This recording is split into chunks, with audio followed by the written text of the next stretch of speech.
Welcome everyone to Star Citizen. Today I am showing you the multi-crew feature that will be in Arena Commander 2.0 and feature later this year.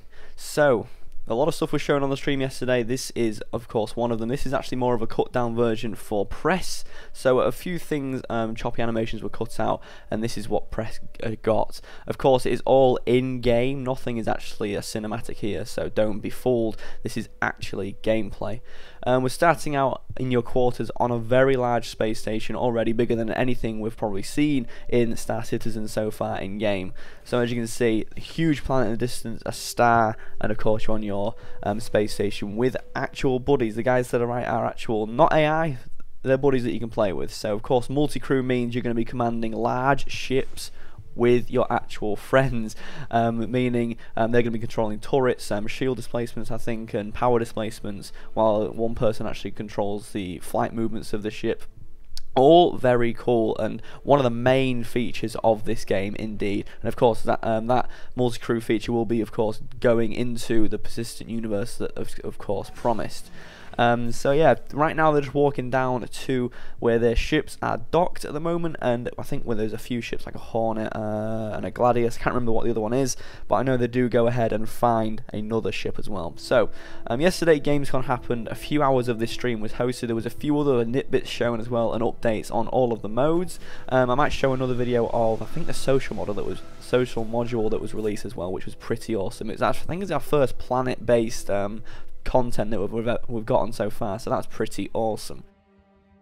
Anyway, on screen now you can see the effort that has gone into the animations in this game. Of course things are still a little bit choppy at this stage, it is pretty much pre-alpha at this stage, but everything is looking really nice, and animations in this game actually correlate between third person and first person. Your camera, what it sees is the same for first person and third person, which means animations in this game are on a different level of effort that's gone into them. To get them similar and actually related is incredibly difficult, and you can see the animations do look fantastic. You know, there's momentum and everything like that when you're turning and things like that. Really, you know, this is a very realistic game, even though it's of course fake in many ways, like spaceships.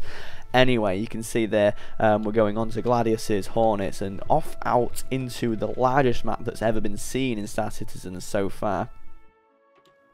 Another thing I really like about this is the fact that inside ships is not just a bare area, you know, plain walls with just some seats where you can sit down and, you know, be transported to locations.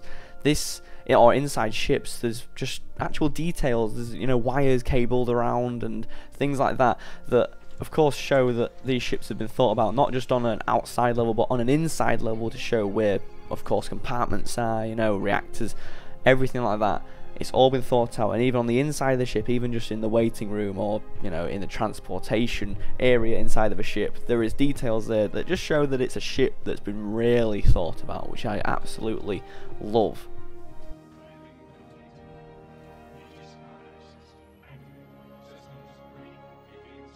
In a minute these guys will of course lift off and actually go ahead and warp away into a new, I would say, area, but it's more around an asteroid field is what you'll see.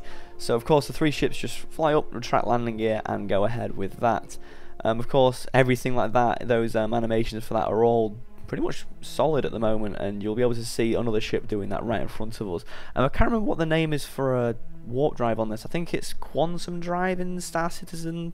I'm not too sure, probably should have looked at that before I actually made this video, maybe just written it down, but I think it is a quantum drive in it. Of course Elite Dangerous has frame shift drive, and basically what these guys do is this, the basic imagination of shrinking space-time in front of you, expanding it behind you. So instead of actually traveling, you're kind of just sitting there, your ship is still, but space-time around you is moving. And as you can see, one thing in Star Citizens that I absolutely love in this quantum drive is actually you can see things move around you, which is absolutely awesome. I mean, Elite Dangerous has that, but it doesn't really have the feel of it going past you at such a vast speed. I mean, Star Citizen really did that well there, with kind of some blur and everything, just to show that these planets are moving past a huge range. I think he did about 3,000 kilometers there in about, you know, 7 or 8 seconds, which is absolutely awesome. And you can see they've gone straight into an asteroid field with some absolutely fantastic settings.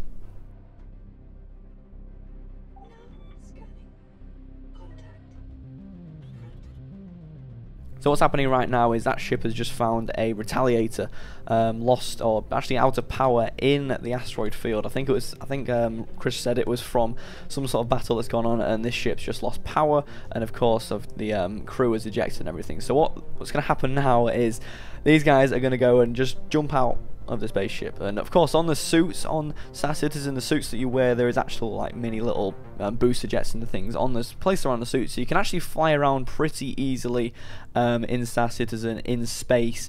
And you can see this is actually a Retaliator, one of the multi-crew ships that's available. You can see a turret, actually. You did just see a turret to the right there of what one person can specifically control and have complete control over. In a second you'll witness one of the best animations I've probably ever seen in a game, and it's something that the audience on the stream really went crazy for, and it switches to the camera and sees that just flying.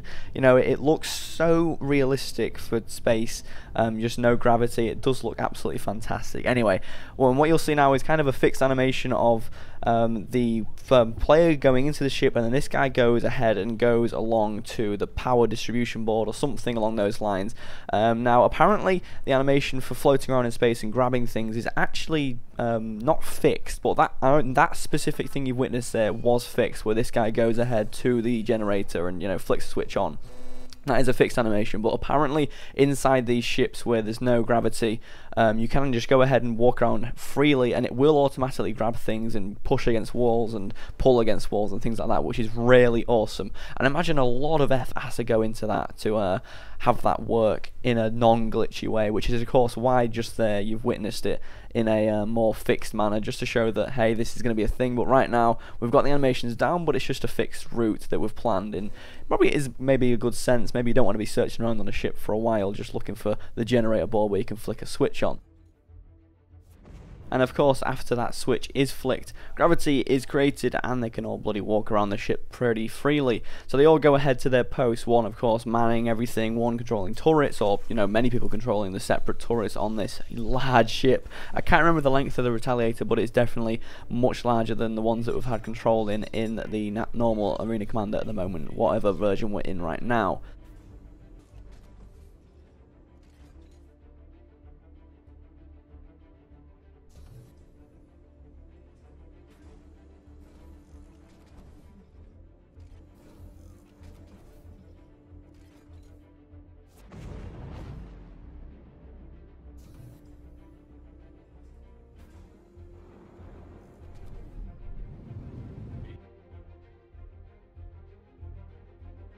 At this point we get to see another multi-crew ship. This is the Constellation, one of the variants of that, and you can see they're all set up already. So of course in Arena Commander 2.0 you'll be able to verse each other in these very large ships with other people, of course. So the Quantum Drive engaged for both people, and I believe they meet up in the middle, or at least the Constellation comes to the Retaliator.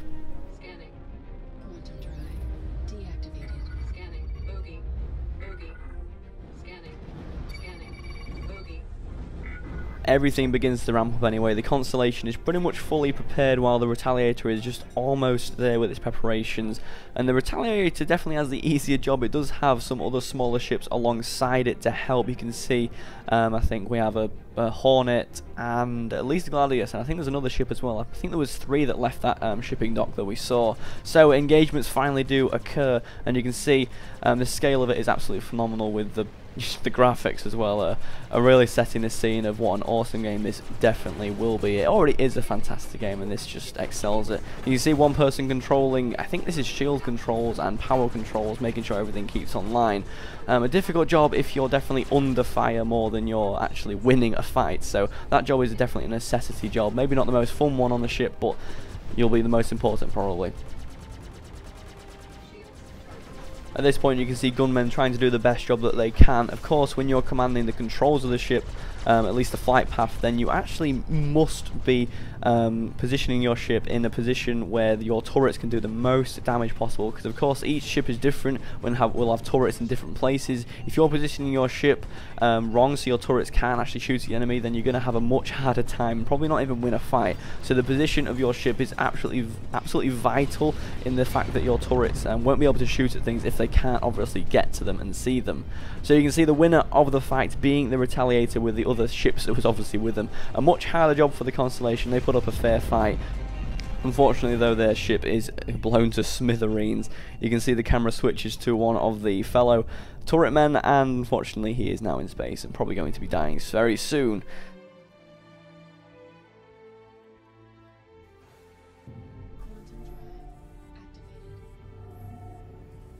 And that is our first taste of multi-crew that's coming in Arena Commander 2.0, along with those larger maps and along with those space stations hopefully as well.